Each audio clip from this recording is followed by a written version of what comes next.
पहला मेरा सवाल यही होगा, क्योंकि आप खुद एक महिला हैं और बीजेपी नारी सशक्तिकरण की बात करती है, क्या अहमियत महिलाओं की आप पार्टी में देखती हैं और महिलाओं को लेकर नीति क्या है हरियाणा सरकार की या फिर बीजेपी की? जी नमस्कार। सबसे पहले तो मैं हरियाणा न्यूज़ चैनल का धन्यवाद करना चाहती हूँ। सृष्टि जी, मैं आपको बताना चाहती हूँ कि बीजेपी जिस तरह से महिलाओं की सशक्तिकरण की बात करती है, तो आप ही बताइए, क्या महिलाओं की सशक्तिकरण के लिए बीजेपी कार्य नहीं कर रही है? अन्य पार्टियों के मुकाबले अगर देखा जाए तो महिलाएं बढ़ चढ़कर हिस्सा ले रही हैं, भागीदारी ले रही हैं, और परिवार के साथ साथ सभी सहयोगियों का भी सहयोग बीजेपी को महिलाएं आगे आ रही हैं। तो वो इसलिए मिल रहा है क्योंकि महिलाएं बीजेपी में सुरक्षित हैं।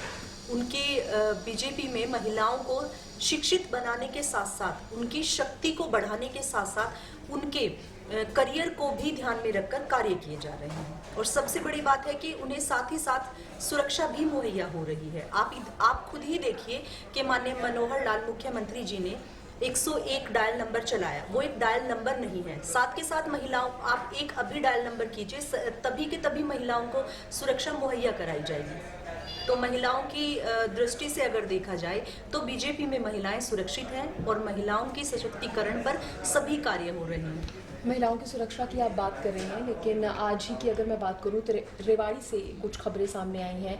एक नहीं, दो नहीं, बल्कि तीन खबरें, जिसमें एक बच्ची के साथ रेप की खबर आई, एक महिला के साथ अपहरण की खबर सामने आई, दुष्कर्म किया गया, और एक और ऐसे ही खबर सामने आई है। तो महिलाएं कहाँ सुरक्षित हैं? सवाल तो ये भी खड़ा हो जाता है। जी बिल्कुल, आपने बिल्कुल सही कहा कि ऐसी दुखद जो घटनाएं हैं जो सामने आ रही हैं, जिन्हें सुनकर हृदय इतना विदारक हो जाता है कि आज भी जब इतनी शिक्षा को बढ़ावा दिया जा रहा है, लोगों की मानसिकता जो है वो पहले की अगर दृष्टिकोण में देखी जाए तो बढ़ चढ़कर आगे आ रही हैं, उसके बाद भी महिलाओं, बच्चियों के साथ इस तरह की घटनाएं हो जाती हैं जो इतनी शर्मसार हैं कि पुरुषों पर जो विश्वास महिलाओं का बढ़ता है वो अपने आप कम हो जाता है। लेकिन मैं पहले भी कह चुकी हूँ और आज फिर से कहती हूँ कि अगर सभी कुछ सरकार और प्रशासन पर छोड़ दिया जाएगा तो एक सभ्य समाज की संरचना नहीं हो पाएगी।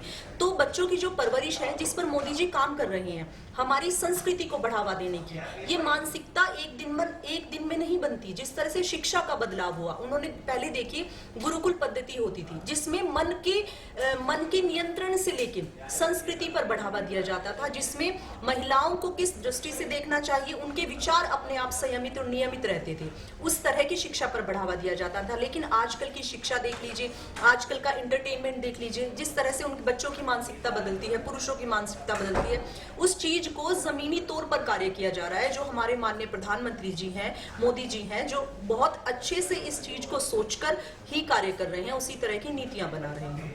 चलिए, बहुत शुक्रिया हरियाणा न्यूज़ के साथ जुड़ने के लिए। जी धन्यवाद।